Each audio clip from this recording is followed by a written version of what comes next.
નમસ્કાર, કેમ છો બધા? મજામાં જશો આપણા ખેડૂત મિત્રો હોય, બીજા કોઈ પણ સબસ્ક્રાઈબર હોય તો મતલબ આજની તારીખ છે 26/6/2024 અને વાર છે આજનો બુધવાર. તો જોઈશો કે આજનું વાતાવરણમાં તમે જોશો તો ઘડીક વાદળ થાય છે, ઘડીક તડકો એટલો પડે છે કે મતલબમાં અત્યારે સાંજના 4:30 ઉપર થયું છે તો તડકો એટલો પડે છે કે મતલબમાં ગરમીમાં રહી નથી શકતા. તો એટલે હું તમને ખેડૂત મિત્રો દર વખતે કે બધાને લાગુ પડે છે કહું છું કે વૃક્ષ વાવવા જરૂરી છે. આગળ આપણે વિડીયોમાં એ પણ વાત કરવાની છે વરસાદ ક્યારે આવશે. કાલે આપણે જોયું તો ટીટો નીંદાની લગતો વિડીયો બનાવ્યો હતો, વરસાદ ક્યારે આવશે મેન ટાઇટલ માર્યું હતું. તો આગળ વિડીયો છેલ્લે અંત સુધી જોશો એટલે વરસાદ ક્યારે આવવાનો છે આગળ હું તમને બતાવીશ. બીજું એ કે અત્યારે તડકો એટલો પડે છે તો અહીંયા હું ખેડૂતની વાડી ઉભો છે ને અત્યારે આંબા રોપેલા છે. આપણે એમ નથી કહેતા બધા આંબા રોપો એમ, પણ જો આવું તમે રોપેલા હોય તો તમને મતલબ આવનારો સમય ઉનાળામાં એટલી ગરમી પડશે. અત્યારે જેટલા તમે ઓછા વૃક્ષ વાવશો એટલી સામે એટલી ગરમી વધવાની છે આવતા વર્ષે. મતલબમાં હું ખાલી એક ઉદાહરણ આપું છું. અત્યારે 42-43 ટેમ્પરેચર હોય તો આવતા વર્ષે 45 ઉપર ને પાર જ થવાનું, કેમ કે તમે વૃક્ષો જેટલા ઉગાડતા નથી સામું 3 ગણા તમે કાપો છો. આ વાત ખોટી નથી, હાચી હોય તો તમે કોમેન્ટમાં લખજો. તમને લાગે છે કે મેં ખોટી વાત કરી છે તો તમે કોમેન્ટમાં લખજો. આપણે રોજ કહીએ છીએ, કોઈ કોમેન્ટમાં લખતા નથી, કેમ કે આપણે બધા આળસુ થઈ ગયા છો. કેમ કે તમે બીજાને સીતારામ કોઈ પણ લખશો, કેમ કે હું હાચી વાત કહું છું, હાચી વાતમાં કોઈ રસ હોતો નથી. આ એક કહેવત છે, એ પ્રમાણે તમે કરો છો. હાચું હોય છે અમે સત્ય છે, પણ ખોટા વાહે તમારે લબડવું છે એ તો પાકું થઈ ગયું છે. તો આ વૃક્ષ વાવેલા હોય, જો અત્યારે જો ફૂલ તડકો આવ્યો છે તો આ મતલબ અહીં જોઈશું આ સાંયો આવું છું તો તડકો પડતો હોય તો આપણે જો સાંય ઉભા છે. હવે આંબા વાવ્યું આપણે, હું નથી કહેતો તમે આંબા જ વાવો એમ, તમે કોઈ પણ વૃક્ષ વાવી શકો. આપણે આગળ 2 થી 3 નામ આપ્યા હતા, તો આમાં 2 થી 3 વર્ષમાં કેરી જાય, કેરી સિઝન તમે કેરી ખાઈ શકો, સાંયો સારો પડે ઉનાળાના સમયમાં. ખાલી એક ઉદાહરણ આપું છું. આપણે એવું કાંઈ નથી કે ભાઈ તમે આંબો જ વાવો, એ કરંજનું વૃક્ષ વાવી શકો, એની વિશે પણ આગળ આપણે વાત કરી છે.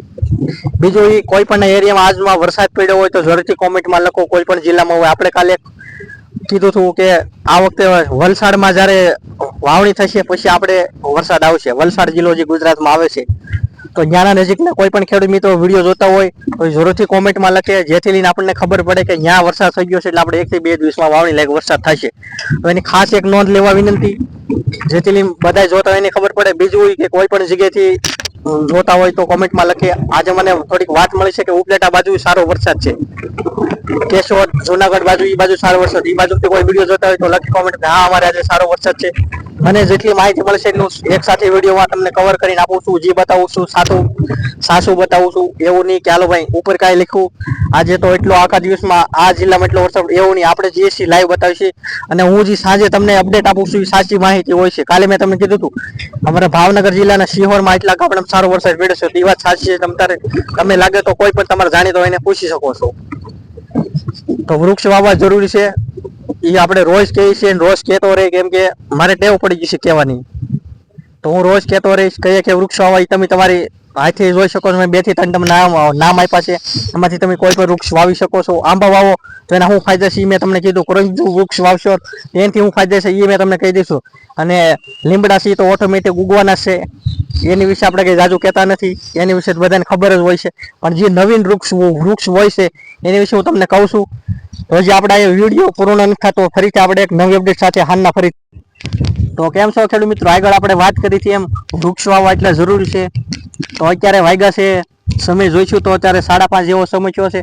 હજી મતલબમાં જોઈશું તો તડકો જ પડે છે, વરસાદ આવતો નથી. આપણે રોજ કહીએ છીએ વરસાદ આવતો નથી, તો નથી આવતું મેન કારણ વૃક્ષ છે. જોઈ શકો છો તડકો છે હજી. મતલબ અત્યારે જે શું કહેવાય નેઋત્યનું ચોમાસું બેસવું જોઈએ, વાવણી લાયક વરસાદ થવો જોઈએ, આવતો નથી. તો આપણે વૃક્ષ બને એટલા વાવવા એ જરૂરી છે. આપણે રોજ કહીએ તો સારું ન લાગે, પણ રોજ કહેતા રહીશું, કેમ કે આપણે બધાને સાંભળવું છે. તો પછી હું બીજો કોઈ કોમેન્ટમાં પણ તમે નથી લખતા કે વૃક્ષ વાવવા જરૂરી છે. મેં તમને 1 થી 2 વખત કીધું હતું. તો બધા રોજ વિડીયો જોવો છો તો લખો વૃક્ષ વાવવા જરૂરી છે કે એની કહેવત છે વૃક્ષ વાવો વરસાદ લાવો. તો આ કહેવત એ ખોટી જશે ને, તો જ તમે કોઈ કાંઈ લખતા નહીં હોય, મને તો એવું જ લાગે છે. બીજું એ કે આજનો ક્યાં ક્યાં વરસાદ છે તો ગીર સોમનાથ બાજુ વરસાદ પડ્યો છે. આપણે કોડીનાર બાજુ, કોડીનારમાં લગભગ 1.5 થી 2 ઇંચ વરસાદ પડ્યો છે. પછી રાજકોટમાંથી લગભગ થોડો ઘણો ઝાપટા જેવો વરસાદ પડ્યો છે, વાવણી લાયક નથી. આ હું ચોખવટ કરી દઉં છું. હજી લગભગ માવઠા ટાઈપ જ વરસાદ આવશે, ત્યાં વાવણી લાયક વરસાદ થતો નથી.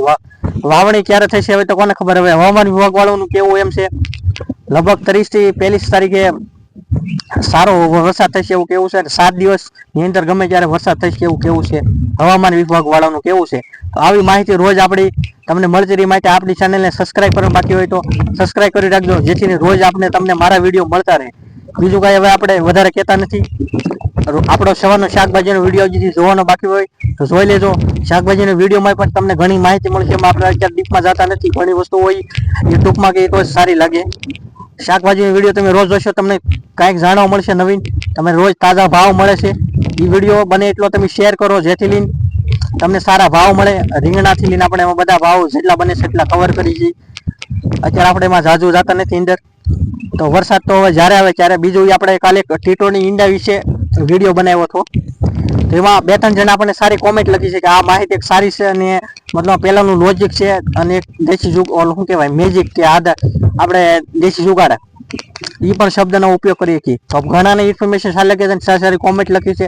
એકબીજાને મને નામ આવડે છે તો હું એ પણ થોડુંક બોલું તો એ લોકોએ લખી છે. તો કદાચ તમને એમ થાય કે નહીં આપણે લખી તો રાજુભાઈ મારું નામ પણ બોલે. એક ભાઈ છે વાળા જોરસંગભાઈ, એને પણ લખ્યું છે કે રાજુભાઈ ખારી ખૂબ સરસ માહિતી છે. તો એનો આપણે આભાર માનીએ છીએ કે એને કંઈક વિડીયો જોઈને લાગ્યું કે ભાઈ આપણામાં માહિતી જે વિશે એ સારી છે. બીજું એક ખુશાલભાઈ કરીને કોઈક બાંભણિયા છે, એને પણ કોમેન્ટ લખી હોય, ક્યાંથી આપણને ખબર નથી. તો ખુશાલભાઈ તમારો આભાર. તમને કંઈક મેં વિડીયો માહિતી આપી ટીટોડાની ઈંડી વિશે, એ તમને કે સારું લાગ્યું, તમે કંઈક લખી છે. તો રોજ તમે આવી રીતે લખતા રહીશો, મારા નામ આવશે તો હું જરૂર અહીંયા વિડીયોમાં માધ્યમથી બોલીશ.